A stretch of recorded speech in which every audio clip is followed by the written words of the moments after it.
কেন সন্দীপ ঘোষকে জেরা করা যাবে না? কেন তার মোকদ্দমা করা যাবে না? কে তাকে বাঁচাবে? কেন তাকে শাস্তি দেওয়া যাবে না?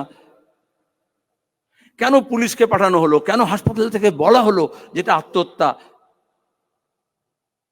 কেন টাকা পয়সার লোভ দেখানো হলো? কেন এখনো বলা হচ্ছে সব চিকিৎসাকে যেমন ওই পুষিয়ে দেওয়া হয়, সে পুষিয়ে দেওয়ার ব্যবস্থা করার? এই এতগুলো প্রশ্নের উত্তর দরকার, উত্তর আমাদের চাই। অনেকে চেয়েছিল এনকাউন্টারে হোক, ফাঁসি দিয়ে হোক, মেরে দেওয়া হোক, যা সূত্র আছে। আমাদের আজকে দাঁড়িয়ে এই বিচারের লড়াই লড়তে হবে।